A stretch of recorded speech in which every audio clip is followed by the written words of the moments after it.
Hello बच्चों, एक बार फिर से आप सभी का इस ऑनलाइन प्लेटफॉर्म पर हार्दिक स्वागत है। प्यारे विद्यार्थियों, तो हमारी क्लासिकल मैकेनिक्स की जो लेक्चर सीरीज हमने स्टार्ट करी थी उसका आज हम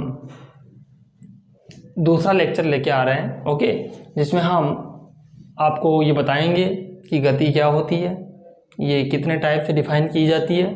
ओके, उसके बाद हम आगे का डिस्कस करेंगे। हमने प्रीवियस लेक्चर के अंदर पहले वाला जो लेक्चर था उसमें हमने ये देख लिया था कि कण क्या होता है और किसको आप कण मानेंगे फिजिक्स के अंदर। ओके, ये हमने डेफिनेशन दी थी कण की, वहाँ तक हमने पढ़ लिया था। आज हम मोशन की चर्चा करेंगे। ओके, तो आइएगा देखते हैं। गति, ये बेसिक पार्ट अभी आपका चल रहा है और इंग्लिश में कहते हैं मोशन, गति। तो प्यारे बच्चों, जो गति है वो अपनी 11th क्लास से पढ़ते आ रहे हैं। 11th क्या यार, 9th 10th से भी आप पढ़ते आ रहे हैं। गति क्या है?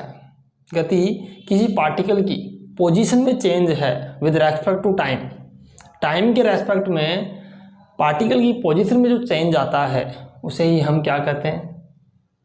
उस पार्टिकल की मोशन कहते हैं। ओके, तो ये परिभाषा हम यहाँ लिखते हैं। पहले तो आप इसका फ्लो चार्ट बनाएं। कैसे बनाएंगे?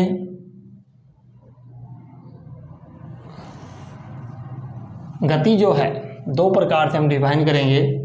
एक होगी एब्सोल्यूट मोशन का मीन्स होता है निरपेक्ष गति।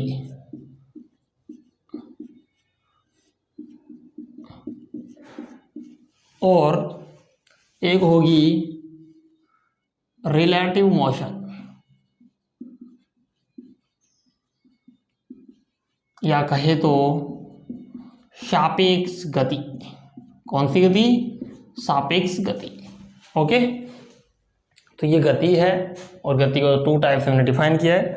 हम आपको ये बताएंगे कि क्या निरपेक्ष होता है, क्या सापेक्ष होता है, एब्सोल्यूट का मीनिंग क्या है और रिलेटिव का मीनिंग क्या है। ये बहुत ही कहें तो इम्पॉर्टेंट चीज़ है आपके लिए, इस क्लासिकल मैकेनिक्स के लिए। ओके, तो आप यहाँ तक करें एक बार, मैं इसको आगे प्रोसीड करता हूँ फिर। अब देखिएगा, हम इनकी सबसे पहले डेफिनेशंस लिखते हैं। तो आप हेडिंग डालेंगे गति। फ्लो चार्ट बनाने से हमारे को ये माइंड में आ जाता है कि हमें पढ़ना क्या है। ओके, हमें गति पढ़ना है, गति के बाद दोनों टाइप पढ़ने हैं। ठीक है, ये वाला प्रोसीड करना है। तो गति क्या होगी? किसी कण की स्थिति में समय के सापेक्ष परिवर्तन उस कण की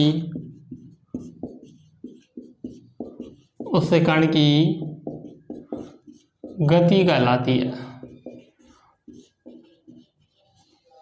ओके, यानी किसी भी कण की स्थिति में जो समय के सापेक्ष परिवर्तन आएगा उसे हम कण की गति कहेंगे। मान लीजिए ये कोई पार्टिकल है, वो t=0 टाइम पे यहाँ है और आफ्टर t=2 सेकंड के बाद वो कण यहाँ आ गया।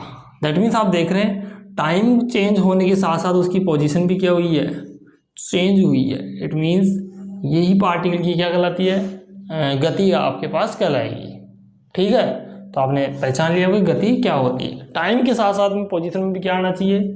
चेंज आना चाहिए प्यारे बच्चों, तभी आप कहेंगे कि वो गति है, अदरवाइज नहीं कहेंगे। अब करते हैं बात जो हमारे पास निरपेक्ष और सापेक्ष है। देखिए प्यारे विद्यार्थियों, इसकी थोड़ी सी मैं आपको डेप्थ हिस्ट्री बताता हूँ। ठीक है, जब पहले की बातें हैं, जब फिजिक्स का धीरे धीरे डेवलपमेंट हो रहा था, जब फिजिकल क्वांटिटीज खोजी जा रही थी, जब भौतिक राशियों का निर्माण किया जा रहा था या इनको डेवलप किया जा रहा था, उसी टाइम में हमारे पास एक वैज्ञानिक आए थे, आइंस्टीन साहब। कौन आए थे? आइंस्टीन साहब आए। तो उन्होंने कहा कि इस दुनिया में एब्सोल्यूट नाम की कोई चीज़ नहीं है। क्या नहीं है प्यारे बच्चों? इस दुनिया में एब्सोल्यूट नाम की कोई भी चीज़ नहीं है, सब कुछ रिलेटिव है। क्या है सब कुछ? सब कुछ ही रिलेटिव है। किसने कहा? आइंस्टीन साहब ने कह दिया। तो अब देखिएगा, इसको हम चर्चा करें यहाँ पर कि निरपेक्ष क्या है और सापेक्ष क्या है। तो देखो, सबसे पहले हम निरपेक्ष की बात करें तो निरपेक्ष का मैंने आपको बताया कि इस दुनिया में निरपेक्ष कुछ होता ही नहीं है। हम किसी भी भौतिक राशि का मापन निरपेक्ष रूप में नहीं कर सकते, हम उसका मेजरमेंट जो है सापेक्ष रूप में ही करते हैं। ठीक है, अब इसको कुछ उदाहरण लेके समझेंगे, फिर आपको समझ आएगा प्यारे बच्चों। ठीक है, क्योंकि निरपेक्ष और सापेक्ष वर्ड का मीनिंग आपको जब तक समझ नहीं आएगा, आप आगे नहीं बढ़ पाएंगे इस चैप्टर में। देखिएगा, मैं आपके पास कुछ उदाहरण यहाँ पर लूँगा। पहले हम जनरल एग्जाम्पल लेते हैं। ठीक है, मान लीजिए प्यारे बच्चों, दो स्टूडेंट्स हैं। एक स्टूडेंट थोड़ा पढ़ाई में कमज़ोर है तो दूसरा थोड़ा उससे होशियार है। दैट मीन्स हम जो सेकंड वाला होशियार बच्चा है, इधर देखिएगा, मान लीजिए दो स्टूडेंट्स हैं, ये है थोड़ा वीक और ये क्या है? थोड़ा इंटेलिजेंट। ठीक है, ये वीक स्टूडेंट है, ये इंटेलिजेंट स्टूडेंट है।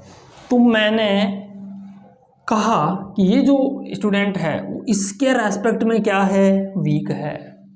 इस इंटेलिजेंट स्टूडेंट के रेस्पेक्ट में क्या है? ये वीक है। यानी कि इस होशियार छात्र के सापेक्ष ये वाला क्या है? कमज़ोर है। हो सकता है कोई इससे भी तो कमज़ोर आ सकता है, तीसरा स्टूडेंट और ले लूँ, वो इससे भी क्या है? मोर वीक, बहुत अधिक कमज़ोर है। दैट मीन्स अब मुझे बताओ, ये वाला स्टूडेंट इससे क्या हुआ? इंटेलिजेंट हुआ कि नहीं? इंटेलिजेंट हो गया ना इंटेलिजेंट। दैट मीन्स विद्यार्थियों, ये हमारे नज़रिए पे डिपेंड करता है। हम कहें इस दुनिया में सब कुछ हम एब्सोल्यूट मेजर कर सके, ऐसा नहीं है। आप एक्चुअल में ये नहीं बता सकते कि ये विद्यार्थी कितना कमज़ोर है या कितना होशियार है, नहीं। जब इसको आप किसी के सापेक्ष बताओगे तभी ही बता सकते हैं। आपने जब इसके सापेक्ष बताया तो ये कमज़ोर है, इसके सापेक्ष बताया तो ये क्या है? क्या है? इससे इंटेलिजेंट हुआ ना। दैट मीन्स स्टूडेंट तो एक ही था, लेकिन वो कमज़ोर और वीक कैसे हुआ? या कहें तो वीक और इंटेलिजेंट वो कैसे हुआ? वो इन दोनों के सापेक्ष हुआ प्यारे बच्चों। इसका मतलब आप समझ पा रहे होंगे कि सापेक्ष का मीन्स क्या है और इंटेलिजेंट का इसका निरपेक्ष का मीन्स क्या है। ओके, तो अब एक एग्जाम्पल और लेंगे अपन। तो एक्चुअल में बता नहीं पाएंगे अपन कि ये विद्यार्थी कितना कमज़ोर है या कितना होशियार है, नहीं बता पाएंगे, क्योंकि हम एक दूसरे से कंपेयर करके ही बताते हैं। मान लीजिए किसी एग्ज़ाम में 100 स्टूडेंट बैठे हैं, क्या कर रहे हैं? 100 स्टूडेंट्स बैठे हैं, तो आप ये वहाँ देखोगे कि उस एग्ज़ाम में सारे बच्चे टॉप तो नहीं करते, सारे बच्चों के अच्छे मार्क्स तो नहीं आते। कुछ 1, 2, 3 स्टूडेंट्स ऐसे होंगे जो टॉप करेंगे वहाँ से। इसका मतलब वो उन सभी विद्यार्थियों के रेस्पेक्ट में क्या कर रहे हैं? टॉप कर रहे हैं वहाँ से। हो सकता है किसी और जगह पे 100 विद्यार्थी एग्ज़ाम दे रहे हैं, वहाँ पर वो उनके सापेक्ष टॉप नहीं कर रहे हो, वहाँ पर वो उनसे भी अच्छे नंबर ला रहे हो। हो सकता है वो तीनों विद्यार्थी जो यहाँ टॉप कर रहे थे वो वहाँ पर कमज़ोर रह जाएं उनसे। इसका मतलब एक दूसरे के रेस्पेक्ट की बात है। ओके प्यारे बच्चों, देखो एकदम बेसिक से लेके चल रहे हैं। फिर भी कोई चीज़ समझ नहीं आए तो आप कमेंट बॉक्स में या हमें मैसेज के माध्यम से कैसे भी पूछ सकते हैं। आपका डाउट क्लियर होना चाहिए प्यारे बच्चों। हमारा मकसद एक ही है, फिजिक्स सिखाना आपको। ओके, अब सुनिएगा आगे की बातें। ये तो हमारा जनरल बेसिक एग्जाम्पल। और बात कर लेते हैं। देखिएगा प्यारे बच्चों, देखिएगा ये हमारे पास जयपुर है। कौन है? जयपुर है। यह है दिल्ली, ठीक है। और मैं कहूँ ये हमारे पास जोधपुर है और यह है फिर से दिल्ली, ठीक है। तो आप कह रहे हो ये जो दिल्ली है वो जयपुर से मान लीजिएगा 300 किलोमीटर है, और ये जोधपुर से जो दिल्ली है मैं मान लेता हूँ 400 किलोमीटर है। ऐसे ही मान रहा हूँ, कोई मुझे पता नहीं कितना क्या किलोमीटर है ये, ठीक है। तो जयपुर से 300 हो गया दिल्ली, और जोधपुर से कितना हो गया, 400 किलोमीटर हो गया। प्यारे बच्चों, आप देख पा रहे हैं दिल्ली एक ही जगह है अपनी, क्या है, दिल्ली एक ही जगह पर है, फिर डिस्टेंस में अंतर क्यों? दैट मीन्स प्यारे बच्चों, हम एक बार इस दिल्ली का जो डिस्टेंस है वो जयपुर के सापेक्ष मेजर कर रहे हैं, दूसरी बार जो है हम जोधपुर के सापेक्ष दिल्ली का जो लेंथ है, जो दूरी है, डिस्टेंस है, उसको मेजर कर रहे हैं या मापन कर रहे हैं। समझ रहे हैं प्यारे बच्चों? इसका मतलब क्या हुआ कि हम एक्चुअल में ये नहीं बता सकते हैं कि दिल्ली कितना दूर है। क्या बता सकते हैं? जब आप ऐसा कहेंगे किसी को कि भाई साहब दिल्ली कितना दूर है, तो आपसे एक ही क्वेश्चन करेगा, आप कभी भी करके देख लेना, आप उसको पूछना दिल्ली कितना दूर है, वो कहेगा भाई साहब कहाँ से, क्या कहेगा, कहाँ से। वो आपके पास एक फ्रेम ऑफ रेफरेंस चुनने की कोशिश करेगा, एक निर्देश तंत्र लेगा वहाँ पर, कि वो कहेगा भाई साहब तो बताओ आप कहाँ से पूछ रहे हैं दूरी, फिर मैं बताऊँगा आपको किसके सापेक्ष पूछ रहे हैं आप। इसका मतलब दुनिया में एब्सोल्यूट नाम की कोई चीज़ ही नहीं है, आप एक्चुअल में नहीं बता सकते कि दिल्ली कितना दूर है, ठीक है ना। तो यह बात आपको समझ आनी चाहिए बच्चों, ठीक है। तो हर चीज़ को सापेक्ष रूप से ही मापन करते हैं। क्या करते हैं? हर चीज़ को, हर फिजिकल क्वांटिटी को ही सापेक्ष रूप में मापन किया जाता है, निरपेक्ष रूप में मापन नहीं किया जाता प्यारे बच्चों। अभी मैं ओनली सापेक्ष और निरपेक्ष का मतलब समझा रहा हूँ, अभी गति पे नहीं आया। फिर तो आप किसी के साथ भी ऐड कर दो, सापेक्ष वेग भी होता है, सापेक्ष गति भी होती है, सापेक्ष दूरी भी होती है, सब कुछ हो जाएगा वो तो। लेकिन मैं अभी इन वर्ड्स का मीन समझा रहा हूँ, निरपेक्ष और सापेक्ष का ही मतलब मैं आपको समझाने जा रहा हूँ, ठीक है। इतनी बातें आपको समझ आएगी। तो एक्चुअल में आप दिल्ली की डिस्टेंस नहीं बता पाएंगे, आपको सापेक्ष या इसका एक रेफरेंस पॉइंट तो लेना ही पड़ेगा कि आप कहाँ से पूछ रहे हैं। तो मैं ये उम्मीद करता हूँ कि आप लोगों को ये चीज़ समझ आई होगी सापेक्ष और निरपेक्ष के बारे में, ठीक है। ओके, एक बार आप यहाँ तक लिख ले, इस एग्जाम्पल को लिखना चाहे तो, या फिर नोट से मत लिखना इस एग्जाम्पल को, आप वैसे रफली कहीं लिख लो समझने के लिए। तो प्यारे बच्चों समझ गए? तो देखिए प्यारे बच्चों, अब हम इनके बारे में इनकी डेफिनेशन लिखते हैं। वो क्या होगी देखो, वह गति जो किसी ऐसी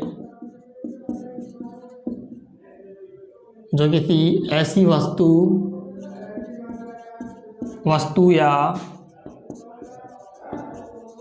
या व्यक्ति के सापेक्ष होती है, जो पूर्णतया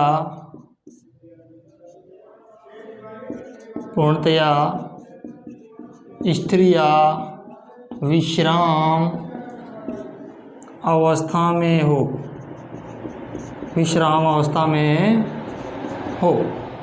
जो कि अब ऐसे बोला ना कि पूर्णतया विश्राम अवस्था में हो, लेकिन हमें पता है ये नेचर के अंदर क्या नहीं है, ऐसा पॉसिबल नहीं है। तो लिखोगे यह गति प्रकृति में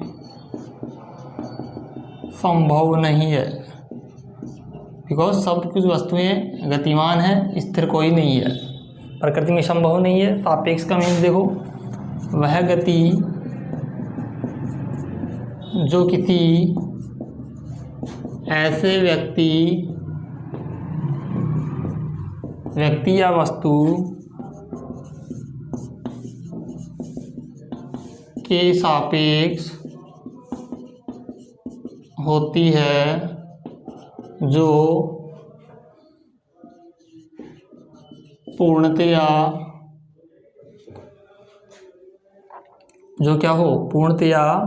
या बोले ऐसे लिखो, वह गति जो किसी ऐसे व्यक्ति या वस्तु के सापेक्ष मापी जाती है, जो सापेक्ष स्थिर हो। क्या हो? सापेक्ष स्थिर तो होना चाहिए, लेकिन किसी के सापेक्ष होगा, वो भी सापेक्ष स्थिर हो। यानी कुछ ऐसे नेचर में ऐसा तो कोई है ही नहीं जो स्थिर हो, सब कुछ चल रहे हैं किसी एक दूसरे के सापेक्ष में होंगे सब कुछ, तो सापेक्ष स्थिर होना चाहिए, ठीक है। इसके बाद में देखेंगे एक दोनों के लिए मेन पॉइंट मैं यहाँ लिखवा देता हूँ, एरो लगा के लिखोगे। आइंस्टीन के अनुसार, आइंस्टीन के अनुसार इस प्रकृति में निरपेक्ष का कोई अर्थ नहीं है, कोई अर्थ नहीं है। सभी भौतिक राशियां सापेक्ष हैं। क्या हैं? हाँ। और इंग्लिश में लिखना था तो लिख देना, according to Einstein, according to, अच्छी लाइन इसलिए इसको इंग्लिश में मैं लिखवा रहा हूँ, बहुत अच्छी है। इस लाइन की कीमत आप चुका नहीं सकते, है ना, इतनी कीमत इस लाइन की। According to Einstein, all physical quantities are relative,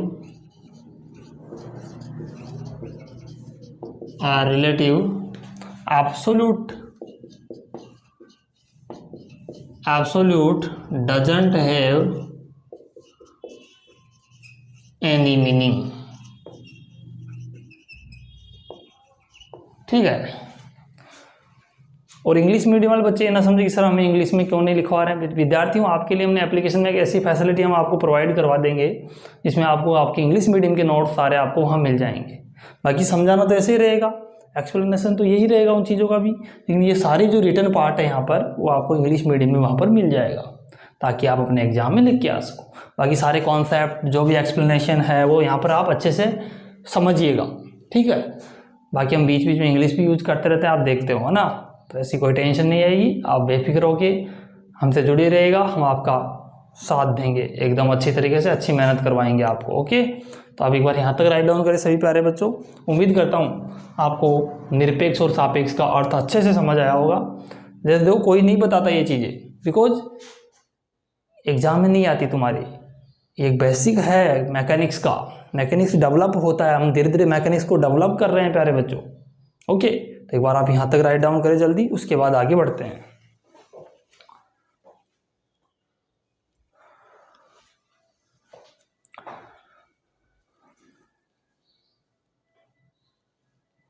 उम्मीद करता हूँ आपने यहाँ तक राइट डाउन कर लिया होगा।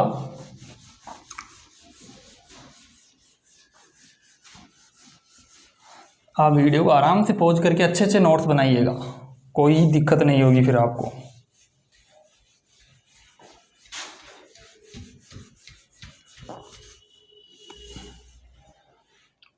अब देखिएगा, अब हम क्या करना चाहते हैं बच्चों, हम किसी पार्टिकल की पोजीशन को रिप्रेजेंट करना चाहते हैं। अब हमारा मकसद ये रह गया है कि कोई कण है, हम उसकी स्थिति को व्यक्त करना चाहते हैं। क्लासिकल को हम आगे बढ़ा रहे हैं, धीरे धीरे हमारी जो मैकेनिक्स है ना इसको आगे बढ़ा रहे हैं। अब हम कोई कण ले लिया, उस कण की पोजीशन को डिनोट करना चाह रहे हैं किसी दूसरे पॉइंट के रेस्पेक्ट में।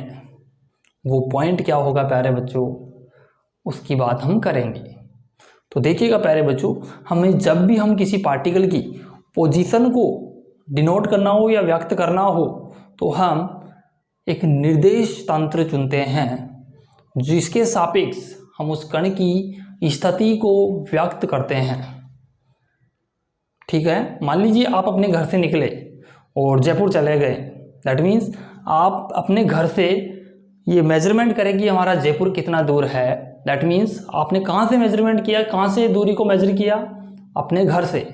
दैट मीन्स आपका घर आपके लिए क्या हो गया, निर्देश तंत्र हो गया, जिसके सापेक्ष आपने अपनी पोजीशन को डिनोट किया है, अपनी दूरी को दर्शाया है।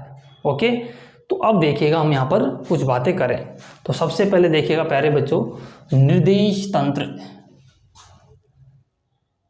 हेडिंग डालेंगे निर्देश तंत्र। पहले तो हाँ कोई दिक्कत नहीं, हेडिंग डाल दो तुम तो। निर्देश तंत्र,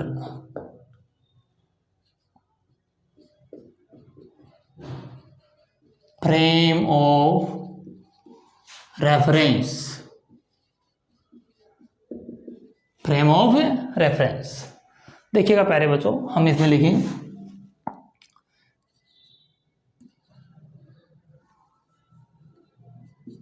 किसी कण की स्थिति को व्यक्त करने के लिए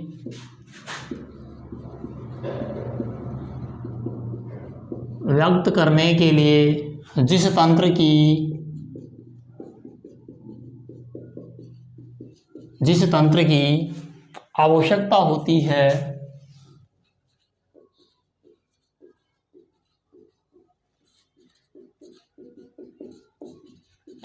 की आवश्यकता होती है, उसे निर्देश तंत्र कहते हैं। उसे क्या कहते हैं? निर्देश तंत्र कहते हैं। ओके, किसी भी कण की स्थिति को व्यक्त करने के लिए जिस भी सिस्टम की या जिस तंत्र की आपको आवश्यकता होगी, हम उसे क्या कहेंगे? निर्देश तंत्र। आगे पर लिखो, निर्देश तंत्र के सापेक्ष,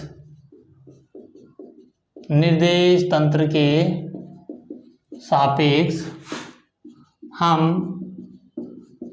किसी कण की स्थिति को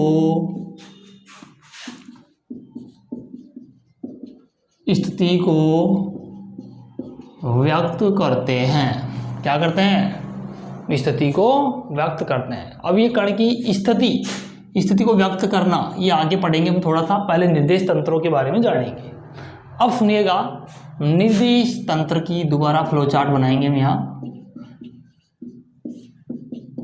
अब प्यारे बच्चों, हम निर्देश तंत्र का बंटवारा कर रहे हैं, विभाजन कर रहे हैं। विद्यार्थियों, जो निर्देश तंत्र हैं वो दो टाइप से यहाँ पर डिवाइड किए गए हैं, एक तो गति के आधार पर, एक निर्देशांकों के आधार पर। ओके, तो एक तो गति के आधार पर और एक निर्देशांकों के आधार पर। तो पहला है गति के आधार पर,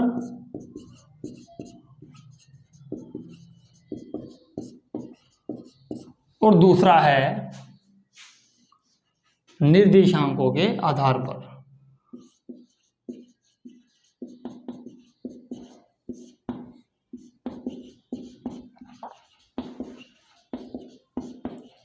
निर्देशांकों के आधार पर। देखो, गति के आधार पर आपके पास दो टाइप के निर्देश तंत्र हैं। एक होता है जड़त्वीय निर्देश तंत्र,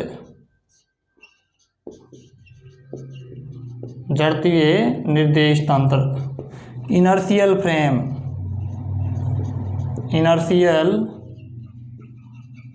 फ्रेम ऑफ रेफरेंस, और दूसरा होता है अजड़त्वीय निर्देश तंत्र।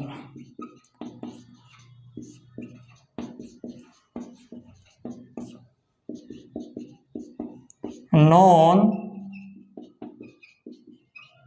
Inertial frame of reference.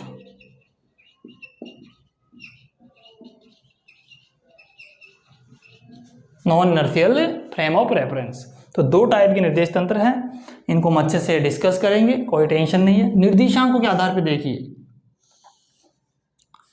पहला है कार्तीय निर्देश तंत्र, कार्टेशियन कोऑर्डिनेट सिस्टम, कार्तीय निर्देश तंत्र।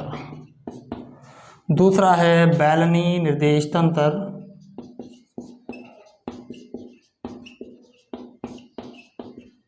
और तीसरा है गोलीय निर्देश तंत्र।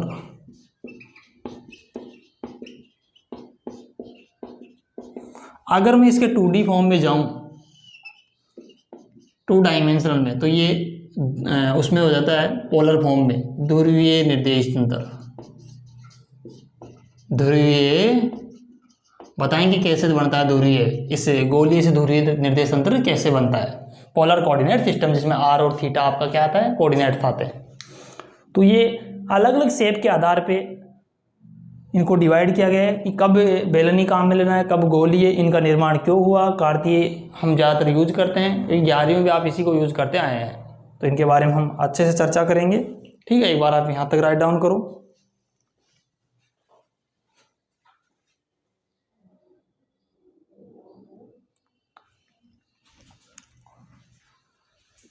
ठीक है बच्चों, तो जड़त्वीय निर्देश तंत्र, अजड़त्वीय निर्देश तंत्र, इनके बारे में अच्छे से डेफिनेशन देंगे, क्या होते हैं, कैसे होते हैं, इनको अच्छे से डिस्कस करेंगे।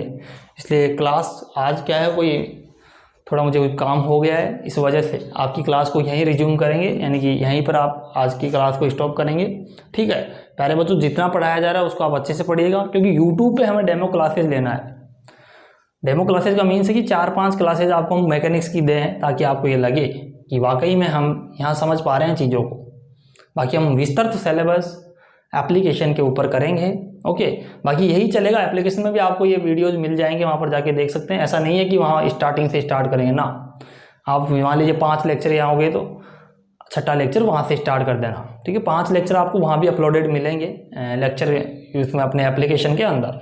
ओके बच्चों, तो ये चीज़ें आप लिख लीजिएगा, इनको अच्छे से कल डिस्कस करेंगे, क्योंकि इसके लिए अभी बड़ा क्लास चाहिएगा, क्योंकि अभी हमारा कॉलेज का टाइम हो गया है, तो हम कॉलेज जा रहे हैं, ऑफलाइन क्लासेज रहती हैं, कॉलेज में पढ़ाएंगे जाके।